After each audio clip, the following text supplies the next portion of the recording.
تەنها بەناوی خوای بەخشندەی میهرەبان سڵاوتان لێبێ بینەرانی بەڕێز و خوشکبرانی ئازیز. خێرکردن لە هەر کات و ساتێکدا خێرە و پاداشتەکەی گەورەیە، بەڵام لە مانگی پڕخێر و بەرەکەتی ڕەمەزاندا خێرەکان چەند قات دەبێتەوە و زۆر زیاترە. بۆیە هەمیشە میلەتی کورد ئێمە بۆ ڕاهاتوین هەرچی زەکات و سەدەقە و سەرفترەمان هەیە لە مانگی پڕخێر و بەرەکەتی ڕەمەزاندا زیاتری دەکەین و هەم ماڵی خەڵکانێک ئاوەدان دەکەینەوە، هەم سەروەت و سامانەکەشمان پاک دەکەینەوە. ئەمە جێگای دڵخۆشیە بۆ تەواوی هەرێمی کوردستان کە ماڵەکان دەبوژێنەوە و هاوکاری و سەدەقە و زەکاتەکانیان دەگاتە زۆربەی ماڵەکان. بۆیە کاتێک ئێوەی خێرخواز و بەخشندە ئەبەخشن، بێگومان پرۆژەکانی دەستگای خێرخوازی بەخشین زیاتر فراوان دەبێ و هەژاران و نەداران زیاتر سفریان دەڕازێتەوە. پرۆژەی دابەشکردنی خۆراک یەکێکە لەو پرۆژانەی ئەمساڵ کە دەستگای خێرخوازی بەخشین ڕاگەیاندووە و تا ئەم ساتە وەختە بەردەوامین لە نێو شار و شارۆچکەکانی هەرێمی کوردستان دابەشی دەکەین. هەر جارە و سەردانی شارێک یاخو شارۆچکەیەک دەکەیت. ئێمڕۆ دەستگای خێرخوازی بەخشین 100 سەبەتەی خۆراکی بە دیاری هێناوە بۆ ناحیەی حاجیاوە، ئەمانەوەی هاوکاری و کۆمەچەکانی ئێوە 100 ماڵی تر ئاوەدان بکاتەوە و بۆ چەند ڕۆژێک سفریان ڕازاوە بکات. چەند ساتێک لەگەڵمانە بوو.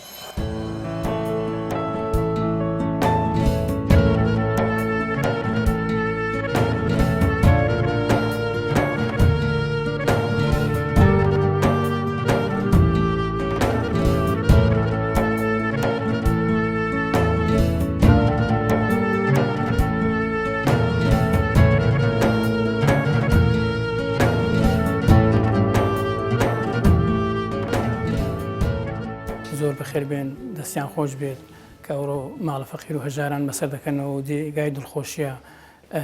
زۆر بەخێر بێن بۆ هاوکاری فەقیر و هەژاران. وڵا جێگای دەستخۆشیە لەبەرەوەی ئێستا خەڵکی فەقیر زۆرە، ینی خەڵک بێکارە بێ ئیشە، ینی جێگای دەستخۆشیە بەڕاستی کە هاوکاری خەڵکی فەقیر و هەژار دەکەن. دەزان وەحزی خەڵکەی تۆنە هەمووی ئێستا بەحام وەحزەکی ناخۆشە، دەستیان خۆش بێ، خوان مونیان زیادکە و خوا لە دەستیان بە زیادکە، هیچ کار و کاسبی نێماوە خەڵک بەچی وەحزی خۆش بێ، دەستیان خۆش بێ، زۆر زۆر باشە بە خەڵکی فەقیر و هەژار. خوان مونیان زیادکە ئیشاءڵڵا، خوای گەورە خوا خێریان بنووسی لە بەڵام نسیبەت بە دووریان کە ئیشاءڵڵا.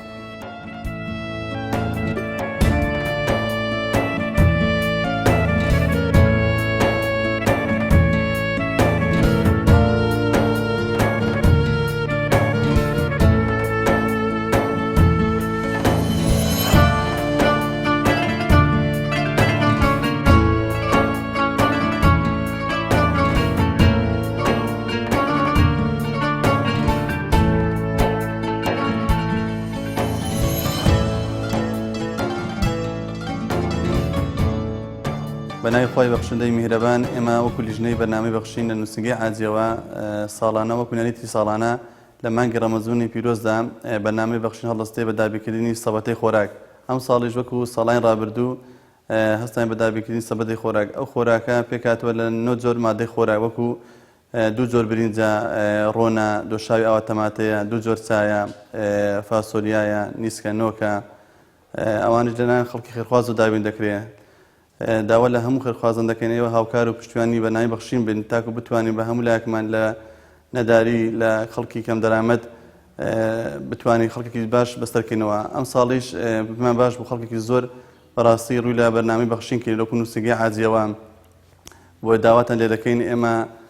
بەڕاستی خەڵکێکی ئێرە خەڵکێکی زۆر مستحقی تا خەڵکێکی خەڵجانشینی تدایە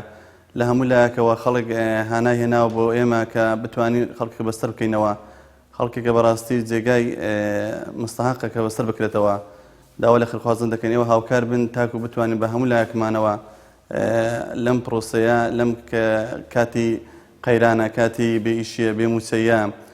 بتوانین بە خەڵکەکە بە زۆری کەمێکیش بێ هەر بەسەر بکرێتەوە.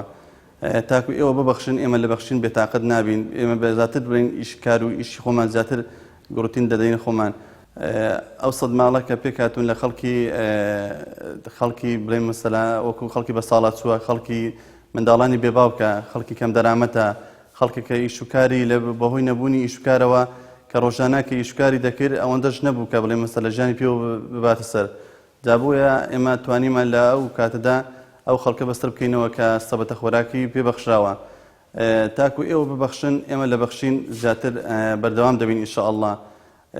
خوای گەورە پاداشتی هەموو لایەک بداتەوە خوای گەورە بەرەکەت بخاتە ماڵیان ڕزق و ڕۆزیانەوە.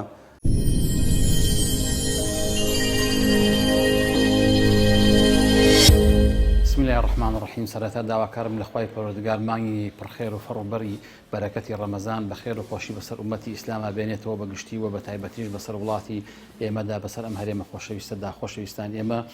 لە دەستگای خێرخوازی بەخشین وەکو نەریتی ساڵانەی خۆمان لە مانگی ڕەمەزانی پیرۆزدا کۆمەڵێک کار و پرۆژە ئەنجام دەین لە هەموو ناوچە و شار و شارۆچەکان ئەوانی کە دەستمان پێیەگا بۆیە ئەمڕۆژ بە خۆشحاڵیەوە لە دەبەری بتوێن لە ناحیە حاجیاوە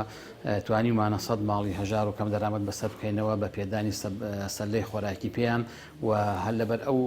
بار و زروفەی نەخۆشیش کە ئێستا لە ئارادای ئێمە نەمانتوانیوە هەموو ئەو خەڵکە بە یەکجار کۆ بکەینەوە بۆ جێبەجێکردنی ڕێنمایەکانی تەندروستی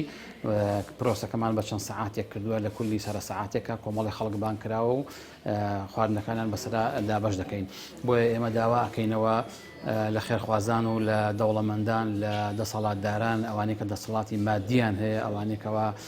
خێرخوازن کە هەمیشە دەستگیرۆی ئەم پرۆژانەی ئێمە بکەن و ئەم پرۆژانە هەتا ئەوان زیاتر و زۆرتر ببەخشن خوای گەورە بەرەکەتی تێئەخا و خوای گەورە زیادی ئەکا ئێمەش زیاتر ئەتوانین دەست بەرین بۆ هەموو شار و شارۆچکەیەک و بۆ هەموو شوێنێکەوە فەقیر و هەژار و نداری لێبێکەوە یارمەتیان بین چونکە ئەم مانگی ڕەمەزانی پیرۆزە فرسەتە بۆ بەندەکانی خوا ئەگەر بیانوێ خۆیان لەگەڵ خوای پەروەردگارە ساغکەنەوە بۆی کە بۆ ماڵی کە خوای گەورە پێی بەخشیون خۆشەویستترین شتێک لە لای پێغەمبەری خوا صلی الله علیه وسلم کە لیان پرسی چ کارێک لە هەموو کار و کردەوەیەک شارترە فەرمووی خۆشیەکە بیخەیتە دڵی برایەکی موسڵمانتەوە خۆشێکی موسڵمانتەوە هەموو ئەو خەڵکی کە ئێمە یارمەتیانەین سوپاس بەخوای گەورە هەموو خەڵکی وڵاتەکەی خۆمان هەموو موسڵمانن ئەوەندەی هەیە کەم دەرامەت و هەژارن ئەگەر بتوانین لەم ڕەمەزانەدا بە بەشێ خۆراک وەکو ماڵەکانی خۆمان سفرەخوانیان بڕازێنینەوە ئەوە گەورەترین خۆشیەکە کە یەخینە دڵی ئەو خەڵکەوە بۆیە داوا ئەکەمەوە لە خێرخوازان و خێرەوەمەندانی وڵاتەکەمان لە دەرەوە لە ناوەی هەرێم کە جهدێکی باش و کۆشتێکی باش بکەن ئینشەڵڵا بتوانن لە مانگی ئەم ڕەمەزانەدا وەکو چۆن لە فترەی ئەم کۆرۆنایەدا پێشتر لە کەمپینەکانە بەشداریان کە ڕۆڵی خۆیان بینی و دەستی نەخشینی خۆیان پیشاندا و ئێمەش ئاکام و ئەنجامەکەیمان بینی داوایان لێکن ئینشاءالله دڵنیابن کە ماڵی بەندە بە سەدەقە کەم ناکەوە پێغەمبەری خوا صلی الله علیه وسلم ئەفەرمێ بەڵکو زیاد دەکا خوای گەورە بەرەکەتی تێخا هەمیشە دوعای خێران بۆکەین خوای پەروەردگار بەرەکەت بخاتە ماڵ و ڕزق و ڕۆزی و ئەولاد و ژیان و تەمەن و دین و ئیمانیانەوە سەربەرزی دنیا و قیامەتیان بکە ئەوەی کە ئیبەخشن لە حزوری خوای پەروەردگارە لە ڕۆژی قیامەتە بە چەند قاد ئینشاءالله خوای پەروەردگار بۆیان تەعویض کاتەوە و پێیان بەخشێتەوە ئینشاءالله. بەخشین خێرخوازانی خۆشەویست لە ڕێگەی ئەم ژمارە تەلەفۆنانەوە دەتوانن پەیوەندیمان پێوە بکەن و ببەخشن تا بەخشین بەردەوام بێ. بەخشین 1970 961 13 13 1970 961 35 1950 723 25 55. دیاری و هاوکاریەکانی ئێوەی خێرخواز و بەخشندا لە مانگی پڕخێر و بەرەکەتی ڕەمەزاندا ئمڕۆ لە ناحیە حاجیاوە توانی 100 ماڵی هەژار و نەدار دڵخۆش بکات 100 ماڵ سفریان ئاوەدام کاتەوە بۆ چەند ڕۆژێک کاتێک پڕ بەدڵە میهرەبانەکانتان بە دڵسۆزیەکانتان بە بەخشندەیی خۆتان ئەبەخشن بەبێ ئەوەی خەڵکانێک ئێوە بناسێ کە پێتان ئەوتری خێرخواز ناوێکی گشتیە و بەڵام نزاکانیان دوعاکانیان کاتێک هاوکاریەکان ئەچێتە ماڵیان و ماڵیان ئاوەدانەکرێتەوە بەلاتانەوە سەیر نەبێ کارتۆنێک خۆراک سەبەتەیەکی خۆراک ئەمڕۆ بۆتە زەرورەتی هەر ماڵێک کە لە هەرێمی کوردستان ژیانێک بەڕێ ئەکات کە موچەی نییە و کار و کەسابەتی نییە و تەنانەت بژێوی ڕۆژانەشی نییە بۆیە کارتۆنێک خۆراک کە ئێوە دابینی ئەکەن بۆ ماڵە هەژارەکان بەهای خۆی هەیە و نزا و پارانەکانی ئەوان ئەبێتە قەڵغانێک بۆ ئێوە لە دنیا و ئومێد دەکەین لە دوا ڕۆژشدا پاداشتێکی نەبڕاوەتان هەبێت و فیردەوس جێگەتان بێت بۆیە هەر کات ئێوە ئەبەخشن بەخشینیش بەردەوام دەبێ و خەڵکانێکی هەژار و نەدار بەسەر دەکاتەوە و دڵیان خۆش دەکات تا ئێوە بەخشن دڵنیابن ئێمەش بەردەوامە بین و ماڵە هەژار و نەدارەکان ئاودان دەکەینەوە.